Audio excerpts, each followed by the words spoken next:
Hello दोस्तों, welcome to money stalkers. तो इस वीडियो के अंदर हम लोग बात करने वाले हैं मदरसन सुमी के बारे में। तो बेसिकली मदरसन सुमी के अंदर बहुत सारे लोगों का एक positive as well as negative हमें अप्रोच निकल के आ रहे हैं। लेकिन यहाँ जो हमें सेलिंग जो नज़र आई है सिर्फ रिटेल इन्वेस्टर की तरफ से दोस्तों हमें सेलिंग नज़र आई है, नहीं तो कंपनी के अंदर हमें कोई भी प्रॉब्लम्स नहीं है। विद पैरामीटर्स विद हर एक अपडेट्स के बारे में हमें मदरसन सुमी के बारे में मैं आपके साथ कवर अप करना चाहूँगा। तो दोस्तों मदरसन सुमी का अगर आप पिछले ट्रेडिंग सेशन की अगर बात की जाए तो जिस तरह से मैंने आपके साथ बोला कि जो भी हमें कंपनी के अंदर नेगेटिविटी जो न्यूज़ है या फिर नेगेटिविटी जो माहौल जो स्प्रेड हुआ है बहुत सारे लोगों का, या फिर अगर आप दोस्तों को देखोगे लोगों का जो सपना है स्टॉक मार्केट में आने का होता है, बहुत सारे ढेर सारा पैसा कमाने का होता है, एक बड़ी वेल्थ क्रिएट करने का होता है। लेकिन करंटली अगर आप दोस्तों यहाँ मार्केट को ही ऑब्जर्व करेंगे तो एक बहुत ज़्यादा वॉलेटाइल हमें मार्केट करंटली बिलोंग कर रहे हैं। कई हमें गिरावट नजर आती है, कई हमें दिन पॉजिटिविटी ट्रेंड्स नजर आते हैं, लेकिन अगर आप देखोगे ओवरऑल बेसिस की पर गिरावट ही हमें मार्केट के अंदर नजर आ रही है। अगर मार्केट के ही अंदर दोस्तों गिरावट आएगी तो कितनी भी अच्छी कंपनी हो, फंडामेंटली कितने भी कंपनी स्ट्रांग हो, इन्फोसिस को भी अगर आप देखोगे अभी भी हमें 25% से लेकर 30% की गिरावट के अंदर मिल रहा है। इतनी फंडामेंटली कंपनी स्ट्रांग गिरावट के अंदर है। विप्रो की भी अगर आप ये देखोगे तो 40% की गिरावट के ही अंदर में मिल रहा है। बजाज फाइनेंस को देखेगा, यानी कि जितने भी बड़ी बड़ी कंपनीज है वो भी हमें गिरावट के ही अंदर मिल रहा है, और जो मदरसन सुमी है ये भी कंपनी हमें गिरावट के ही अंदर मिल रहा है। लेकिन एक बात तो तय है, जब भी मार्केट के अंदर दोस्तों हमें तेजी आएगी इन कंपनीज के अंदर भी हमें तेजी नजर आएगी, क्योंकि कंपनी के अंदर कोई हमें नेगेटिविटी खबर नहीं है। जितने भी अपडेट्स है हर एक अपडेट्स पॉजिटिव ही हमें अपडेट्स निकल के आ रहे हैं। तो बहुत सारे लोगों का एक डाउट है कि जो पिछले एक महीने में जो हमें इतना 25% की जो मदरसन सुमी के अंदर जो गिरावट हुआ है, यानी कि संवर्धना मदरसन इंटरनेशनल लिमिटेड इस कंपनी के अंदर जो गिरावट हुआ है, इसके पीछे का रीज़न क्या है? अभी भी बहुत सारे लोगों का यही एक सवाल निकल के आ रहा है। देखे गए जो गिरावट दोस्तों जो हुआ था वो जापानीज एक इन्वेस्टर है मदरसन सुमी के अंदर, इन्होंने बड़ा स्टेक हमें बाइंग किया था और वही स्टेक इन्होंने लगातार दोस्तों सेलिंग किया है। तो अगर एक ब्लॉक डील होगी जो सेलिंग करेगी कंपनी से पैसा बाहर जाएगा तो वो कंपनी के लिए नेगेटिविटी पॉइंट होगा। इसका और कंपनी का एज वेल एज फाइनेंशियल्स का कोई हमें नेगेटिव पॉइंट नहीं है। लेकिन अगर पैसा कंपनी से बाहर जा रहा है तो आप तो समझ सकते हो किसी भी कंपनी के लिए नेगेटिविटी पॉइंट निकल के आएगा, और इसी के चलते हमें कंपनी के अंदर हमें गिरावट नजर आएगी। ये जो गिरावट है कोई फाइनेंशियल्स की वजह से दोस्तों गिरावट नहीं हुआ है। फाइनेंशियल्स कंपनी के बहुत अच्छा है, और लोगों का ये क्या अप्रोच है कि जो लोग क्या करते हैं प्राइस देखते हैं, कितना कंपनी के अंदर गिरावट हुआ ये भी देखते हैं, लेकिन और कितना गिरावट हो सकता है। इतना तो कंपनी के अंदर गिरावट हुआ है, लेकिन आने वाले समय के अंदर और भी हमें गिरावट हो सकता है। ये सिर्फ मदरसन सुमी के अंदर नहीं, मार्केट के भी अंदर दोस्तों ऐसा ही है। अगर मार्केट पहले से गिर चुका है तो क्या गारंटी है कि और हमें मार्केट नहीं गिरेगा? और भी दोस्तों गिर सकता है। तो जिसके चलते अगर आप देखोगे कभी भी अगर आप स्टॉक मार्केट में आए हो और अगर आप लंबे समय के लिए सक्सेसफुल अगर आप इन्वेस्टर होना चाहते हो, अगर आप दोस्तों बिग वेल्थ क्रिएट करना चाहते हो, तो जो बड़े बड़े जो लोग हैं ओके जिन्होंने ह्यूज अमाउंट ऑफ 20 साल मार्केट के अंदर डाले हैं, 20 सालों से वो मार्केट्स के अंदर पैसा डाल रहे हैं, वो लोग क्या करते हैं जब भी कोई भी कंपनी के अंदर श्योरिटी होती है कि आने वाले समय के अंदर हमें कंपनी हमें रिटर्न प्रोवाइड कर सकती है, उस कंपनी के अंदर जब भी कंपनी के अंदर गिरावट होती है धीरे धीरे करके थोड़े थोड़े शेयर्स दोस्तों अपने पोर्टफोलियो के अंदर उठाते रहते हैं और लंबे समय के लिए कंपनी को होल्ड करते हैं। तो अगर आप मदरसन सुमी का पिछले 6 महीने का अगर आप परफॉर्मेंस देखोगे, बहुत सारे लोगों का ये भी अप्रोच होता है कि चलिए स्टॉक मार्केट से निकल जाते एफडी के अंदर पैसा डाल देते हैं या फिर म्यूचुअल फंड्स के अंदर दोस्तों पैसा डाल देते हैं। बेसिकली म्यूचुअल फंड्स करते क्या है, स्टॉक मार्केट के ही अंदर दोस्तों पैसा डालते हैं। तो आप दोस्तों अच्छे अगर स्टॉक्स के अंदर निवेश करेंगे, एसआईपी अगर आप स्टार्ट करेंगे तो म्यूचुअल फंड से ज़्यादा तो आपको दोस्तों 101% आपको रिटर्न मिल जाएगा, और कंसिस्टेंटली मिलेगा अगर आप अच्छी कंपनीज के अंदर पैसा डालेंगे और अगर आप अपना पोर्टफोलियो वेल डाइवर्सिफाई करेंगे। अगर आप मदरसन में देखोगे तो पिछले 6 महीने ही 35% का रिटर्न शेयर होल्डर्स को कंपनी ने बना के दे चुका था। तो जिसके चलते अगर आप दोस्तों देखोगे 6 महीने के अंदर कोई भी कंपनी अच्छे खासे रिटर्न नहीं देती, और जो कंपनी फंडामेंटली स्ट्रांग है तो वो दोस्तों इतना ह्यूज अमाउंट ऑफ रिटर्न कभी भी नहीं देती। धीरे धीरे करके वो कंपनी के अंदर आपको रिटर्न मिल जाता है। अगर आप कंपनी का मार्केट कैप भी देखोगे तो ऑलमोस्ट 45,000 करोड़ का इस कंपनी का हमें मार्केट कैप है। तो बेसिकली ये कंपनी हमें लार्ज कैप कैटेगरी से बिलोंग करती है।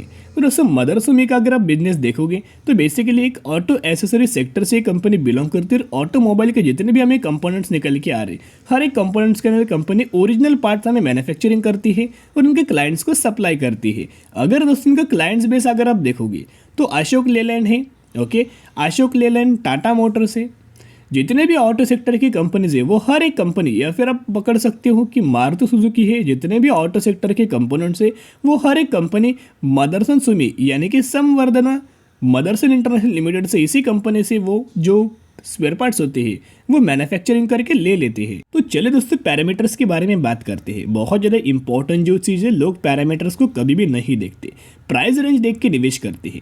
अभी 67 के ऊपर चल रहा है, आने वाले समय के अंदर सिर्फ एक महीने में मुझे 140 रुपये चाहिए।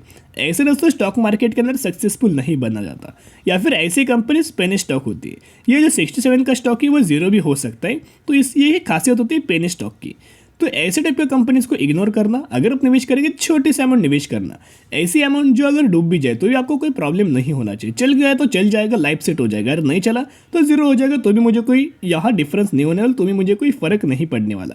इस तरह से अगर आप निवेश करेंगे तो पेनी स्टॉक के अंदर निवेश करना, पेनी स्टॉक के अंदर बड़े अमाउंट कभी भी आपको निवेश नहीं करनी चाहिए। तो चलिए यहाँ अगर आप देखोगे तो हम लोग बात करेंगे सेल्स के अंदर। तो लगातार अगर आप कंपनी का सेल्स देखोगे तो 17,190, फिर जून में अगर आप देखोगे 17,600, सितंबर में देखोगे 18,260 और दिसंबर में अगर देखोगे तो 20,226। तो जो सेल्स है उसके अंदर लगातार कंसिस्टेंटली हमें ग्रोथ निकल के आ रही है। अगर लगातार इनके सेल्स के अंदर जंप आएगी तो इसी का रिएक्शन इनका नेट प्रॉफिट्स के अंदर निकल के आ जाएगा। तो इनका नेट प्रॉफिट देख सकते हो 130 करोड़, 182 करोड़, 288 करोड़, 501 करोड़। तो लगातार कंसिस्टेंटली इनके नेट प्रॉफिट्स के अंदर जंप है। और अगर आप इनके अर्निंग पर शेयर के अंदर भी देखोगे 0.18, 0.21, 0.36, 0.67, तो लगातार इनके अर्निंग पर शेयर के अंदर भी जंप है। तो चलिए सबसे पहले हम बात करते हैं इनके म्यूचुअल फंड्स बाइंग के डेटा के बारे में, जो कि अपडेटेड डेटा के ही बारे में हम लोग बात करेंगे। मार्च 2023 का ही एक अपडेटेड डेटा हम लोग बात करेंगे। तो यहाँ दोस्तों अगर म्यूचुअल फंड्स की बाइंग अगर आप देखोगे तो 56 म्यूचुअल फंड्स की बाइंग एंड 24 म्यूचुअल फंड्स की सेलिंग हमें मदरसन सुमी के अंदर हो रही है। तो बेसिकली इस कंपनी के अंदर कोई भी कंपनी पिक आउट करना, कोई भी कंपनी पिक करना, इन्फोसिस ले लीजिएगा, विप्रो ले लीजिएगा, टीसीएस ले लीजिएगा, बजाज फाइनेंस ले लीजिएगा, पॉलीकैब इंडिया ले लीजिएगा, जितने भी कंपनीज अगर आप उठा के देखेंगे या फिर हैप्पीस्ट माइंड दिखेगा, उन हर एक कंपनीज के अंदर हमें पब्लिक ने ही दोस्तों माल बेचा है। लेकिन स्मार्ट इन्वेस्टर यानी कि कौन, एफआईएस हो, डीआईएस हो या फिर म्यूचुअल फंड्स हो, उन्होंने बाइंग लगातार दोस्तों किया है। जो माल पब्लिक ने बेचा है वही माल एफआईएस ने, डीआईएस ने और म्यूचुअल फंड्स ने हमें बाइंग किया है। तो देखिएगा निप्पॉन का एक फंड निकल के आ रहा है, 14,100 करोड़ की बाइंग किया है। एक और निप्पॉन का फंड है 12,500 करोड़ की बाइंग है। फिर हमें डीएसपी का एक फंड है 7,350 करोड़ की बाइंग है। एक और डीएसपी का फंड है 7,100 करोड़ की बाइंग किया है। कैनरा का एक फंड है 8,600 करोड़ की बाइंग है। तो दोस्तों यहाँ अगर आप देखोगे तो दिसंबर 2021 में देखिएगा, दिसंबर 2021 में जो प्रमोटर्स का जो स्टेक था 61% के आसपास था, और मार्च 2022 में अगर आप देखोगे 68% के आसपास स्टेक प्रमोटर्स ने इंक्रीज किया, यानी कि 7% की बाइंग, यानी कि 7% का स्टेक प्रमोटर्स ने एक ही क्वार्टर के अंदर हमें इंक्रीज किया है। तो दोस्तों आप समझ सकते हो अगर गिरावट के अंदर देखिएगा, अगर गिरावट के अंदर प्रमोटर्स अपना स्टेक इंक्रीज करे तो वो कंपनी के लिए बहुत ज़्यादा पॉजिटिविटी बात होती है। अगर कंपनी डूब जाएगी तो क्यों हमें प्रमोटर्स अपने ही पैर पर कुल्हाड़ी दोस्तों क्यों मारेंगे? ओके, ये भी होता है। एदलस अगर आप यहाँ रिसेंटली डीआईएस का भी दोस्तों अगर आप डेटा देखोगे तो डीआईएस के पास कितने परसेंट की होल्डिंग थी सितंबर के अंदर 10.49% की, और दिसंबर के अंदर अगर आप देखोगे तो 12% की होल्डिंग करंटली हो रही है। यानी कि अगर आप देखोगे डीआईएस ने भी हमें लगातार स्टेक बाइंग किया है। पहले गवर्नमेंट इस कंपनी के अंदर बिल्कुल भी इंटरेस्टेड नहीं थे, लेकिन सितंबर क्वार्टर में और दिसंबर क्वार्टर में कंपनी ने गवर्नमेंट ने बाइंग किया है, 0.06% का स्टेक बाइंग किया है। तो जितने भी कंपनी के अगर आप ये पैरामीटर्स देखोगे बहुत ही अच्छे कैसे पैरामीटर से 5 स्टार दोस्तों मैं रेटिंग देना चाहूँगा। आप कितने स्टार रेटिंग देना चाहेंगे आप मुझे कमेंट सेक्शन के अंदर बता सकते हो। और कंपनी कैसे है और किस प्राइस रेंज के अंदर आपने बाइंग किया है। देखिएगा पैनिक लेवल कब होता है, जब कंपनी लगातार गिरावट हो रही, मार्केट के भी अंदर गिरावट हो रही थी और कंपनी के अंदर भी हमें गिरावट हो जाएगी। और लगातार पैनिक लेवल कब इंक्रीज होती है, जब हमारे बाइंग प्राइस से कंपनी बहुत ज़्यादा नीचे गिरावट होती है और हमारा जो पोर्टफोलियो है लॉस में चला जाता है। लेकिन अगर आप स्टॉक मार्केट में आई हो तो दोस्तों लॉस भी आपको देखना पड़ने वाला है। किसी भी कंपनी को उठा के देखना, कोई भी ऐसी कंपनी नहीं होगी जिस कंपनी के अंदर एक भी बार दोस्तों गिरावट नहीं हुई। स्टॉक मार्केट में हो तो सिर्फ और सिर्फ आपको रिटर्न ही रिटर्न नहीं मिलेगा, हमें गिरावट भी होगी, प्रॉफिट बुकिंग भी होगी, फिर हमें रिकवरी आएगी, फिर गिरावट होगी, प्रॉफिट बुकिंग होगी, फिर हमें रिकवरी भी आपको निकल के आ जाएगी। तो यहाँ अगर आप देखोगे तो कंपनी ने ह्यूज अमाउंट ऑफ बोनस दिया था और कंपनी 1997 से लगातार शेयर होल्डर्स को बोनस दे रही है। तो अगर आपने 2000 से लेके 2023 तक अगर आपने होल्ड किया होता तो ह्यूज अमाउंट आपको बोनस का बेनिफिट मिलता। यहाँ 2022 में भी रिसेंटली कंपनी ने 1:2 रेशियो के अंदर हमें बोनस का बेनिफिट दिला, यानी कि ये जो कंपनी है हमें बोनस देने वाली कंपनी हमें निकल के आ रही है और शेयर होल्डर्स को सबसे पहले प्रेफरेंस हमें बोनस को ही दिया जाता है। और जिन लोगों को शेयर्स बढ़ा के दिया है, बोनस का बेनिफिट मिला है, उन्हीं लोगों को इस डिविडेंड का सबसे ज़्यादा बेनिफिट मिल रहा है। यानी कि अगर आप देखोगे वैसे डिविडेंड कोई बड़ी चीज़ नहीं, लेकिन जिस तरह से कंपनी ने बहुत बार डिविडेंड बोनस दिया है, इसी की वजह से कंपनी कम डिविडेंड देती है। विप्रो की भी अंदर अगर आप देखोगे तो विप्रो ने भी ह्यूज अमाउंट ऑफ बोनस दिया है। जिन लोगों के पास 1-1 करोड़ शेयर्स होंगे, 50-50 लाख शेयर्स होंगे, 10-10 लाख शेयर्स होंगे, उनके लिए ये जो डिविडेंड है बहुत बड़ी बात होती है। तो इसी की वजह से कंपनी क्या कर रही है, अनलेस आपको डिविडेंड दे रही है लेकिन बोनस का बेनिफिट बहुत शानदार तरीके से दे रही है। तो दोस्तों इस वीडियो के अंदर हमने सारे पॉजिटिव पॉइंट्स के बारे में बात किया, नेगेटिव पॉइंट्स के बारे में बात किया। नेगेटिव तो कंपनी के अंदर कोई हमें पैरामीटर्स नहीं है, सिर्फ मार्केट करेक्शन होने की वजह से ही इस कंपनी के अंदर करेक्शन हो रहा है। तो आने वाले समय के अंदर ह्यूज अमाउंट ऑफ आपको रिकवरी हमें कंपनी के अंदर निकल के आ सकती है। और अगर आपके पास इतना ज़्यादा कॉन्फिडेंस नहीं होगा तो आप धीरे धीरे करके कम क्वांटिटीज़ के अंदर शेयर्स ऐड करके आपके पोर्टफोलियो के अंदर रखना। जब भी मार्केट्स के अंदर रिकवरी नज़र आएगी, अच्छी खासी बेसिस के ऊपर कंपनी के अंदर भी आपको दोस्तों रिकवरी नज़र आ जाएगी। तो पैनिक होने की कोई ज़रूरत नहीं, कंपनी अच्छी है।